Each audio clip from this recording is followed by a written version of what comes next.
ನಿನ್ನ ಕೈಗೆ ಸೇರುವ ನಿನ್ನ ಸಾಲ ಎಂಬ ಬಿರುಗಾಳಿ ಎಂದು ನನ್ನ ಮಾವನ ಮನೆತನದ ಮೇಲೆ ಬೀಸಾಡಿದೆ ನನ್ನ ಮಗಳೇ.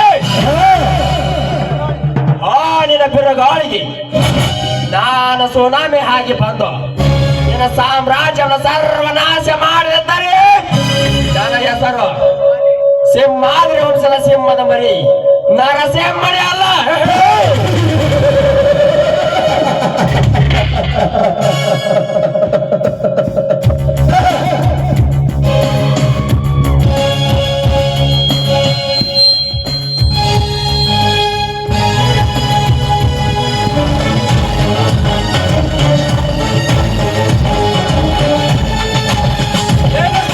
ನಿಂತ್ಕೊಂಡು ಮಗನೇ, ಏಕಚಂದ್ರ ಪ್ರಕೃತಿನ ತಡೆಯಕ್ಕಾಗಲ್ಲ, ಬೆಂಕಿನ ಹಿಡಿಯಕ್ಕಾಗಲ್ಲ. ಈ ನರಸಿಂಹನ ಎದುರು ಹಾಕಿಕೊಂಡ ನರಕನ್ಯಗಳಿಗೆ ಈ ಭೂಮಿ ಮೇಲೆ ಉಳಿಗಾಲವೇ ಇಲ್ಲ.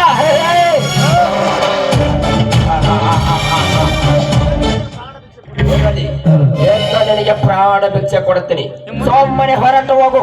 ಪ್ರಾಣ ಭಿಕ್ಷೆ? ನರಸಿಂಹ, ಪ್ರಾಣ ಭಿಕ್ಷೆಯನ್ನು ತೆಗೆದುಕೊಂಡು ಹೋಗೋದಕ್ಕೆ ನಾನೇನು ಕೈಯಲ್ಲಿ ಬೆಳೆ ತೊಟ್ಟಿಲ್ಲ ಮಗನೇ. ನನ್ನ ಬಲಗೈ ಬಂಡ ಸಾರಿಸಿ ಆ ರಘುರಾಜನನ್ನು ಕೊಂದು ನಮ್ಮ ಪಾರ್ಟ್ನರ್ ಹೆಮ್ಮೆಲ್ಲೆ ರಾಜೇಂದ್ರನ ಕೈಗೆ ಸೇರಬೇಕಾದ 50 ಲಕ್ಷಣವನ್ನು ನಿನ್ನ ಕೈವಶ ಮಾಡಿಕೊಂಡೆ. ಅದು ಅಲ್ಲದೆ ಒಂದೇ ದಾರಿಯಲ್ಲಿ ನನ್ನ ಅಣ್ಣನಿಗೆ ಎದುರಾಗಿ ಬಾಯಿಗೆ ಬಂದಂತೆ ಮಾತನಾಡಿ ಗಂಟಲನ್ನು ಎಳೆದುಕೊಂಡು ಎಂದೋ ಪ್ರಶಾಂತ ಪರಮೇಶನ ಸಾಲದ ತೆಕ್ಕೆ ನಮ್ಮ ಮನೆಗೆ ಬಂದು ಇದಕ್ಕೆ ತಲೆ ಹಾಕಿ ನಾನೇ ಶೂರ ತೀರನೆಂದು ಸೊಟ್ಟು ಹೊಂದಿರುವ ನಿನ್ನ ಶೂರತನ ಎಷ್ಟಿದೆ ಎಂದು ನೋಡಲು ಸಿದ್ಧನಾಗಿ ಬಂದಿದ್ದ ಮೇಲೆ ಗಂಡನೆಯ ಗಜೇಂದ್ರ ಶೂರತನ ನೋಡಬೇಕಾದ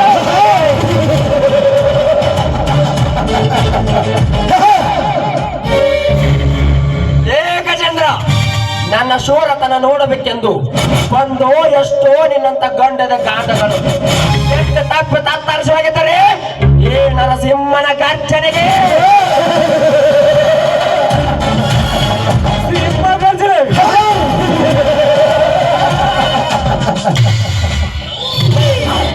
ನರಸಿಂಹ, ನಿಮ್ಮಂತ ಗರ್ಜಿಸುವ ಎಷ್ಟೋ ಸಿಂಹಗಳ ಪಂಜರವನ್ನು ಮುರಿದು ಮೊಲ ಬಂದಂತೆ ಅವರ ದೇಹವನ್ನು ತುಂಡು ತುಂಡಾಗಿ ಕತ್ತರಿಸಿ 10 ಕಾಕಿಗಳಿಗೆ ಹಾಕಿದಲ್ಲಿ ಈ ಗಂಡ ಸ್ವಲ್ಪ ಗಜೇಂದ್ರ ಘಟ ಶಾರ್ಪ ಗಜೇಂದ್ರ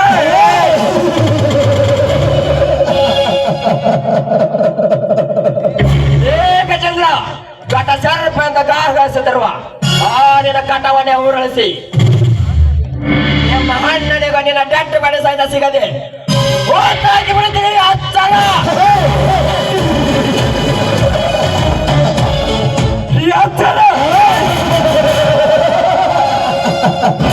ಲೇ ನರಸಿಂಹ, ಸ್ವಲ್ಪದ ಜೊತೆ ಸರಸವಾಡಬಾರದು.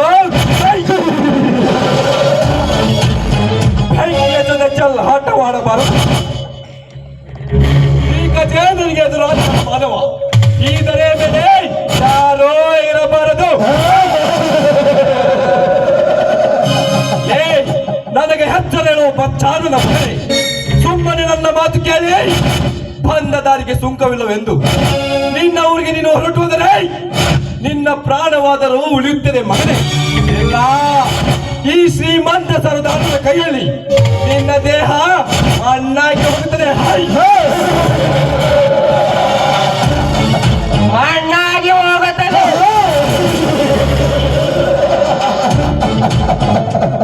ಏಕಚಂದ್ರ, ನೀನು ಹೇಳಿದಾಗ ಕೇಳಿ ಹೋಗೋದಕ್ಕೆ ನಾನೇನು ನಿನ್ನ ಮನೆ ಹೆಂಜಲ ತಿಂದು ಬೆಳೆದಿಲ್ಲ.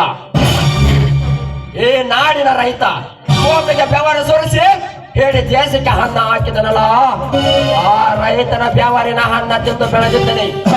ಒಂದೆಟ್ಟಿಗೆ ಹೆಜ್ಜೆ ಹೆಂಗೆ ಹಿಡೋ ಮಾತೇ ಇಲ್ಲ. ಅದು ರಾಳಿಗಳ ಎದೆ ಬಗೆದು ರಕ್ತ ಕುಡಿತೇನೆ. ರಕ್ತ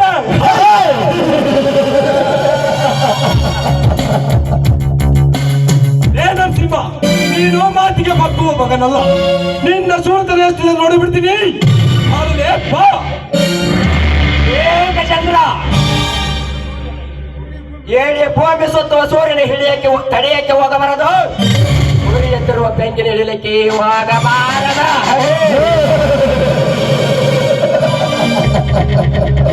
ನರಸಿಂಹನ ಯಾವ್ದಾರು ಹಾಕಿಕೊಂಡ ವೈರಿಗಳು ಈ ಪ್ರಪಂಚದಲ್ಲಿ ಬದುಕಿರಬಾರದು. ಬಾರಲೇ ಬಾ.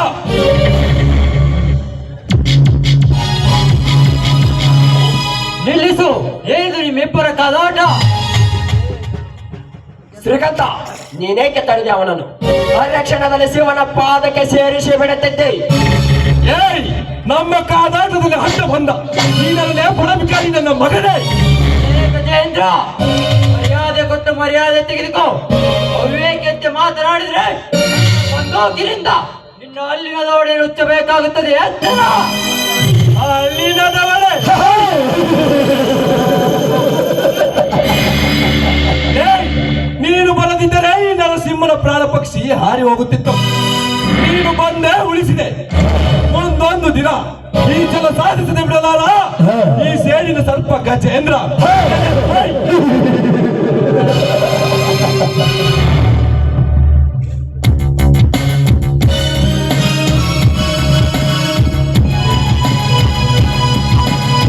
ಏಕಚಂದ್ರ, ಘಟ ಸರ್ಪಂದ ದಟ್ಟ ಮಾತನಾಡಿದರೆ ಒಟ್ಟೊಳಿಸಿ ಬಿಟ್ಟನ ಮಗನೇ.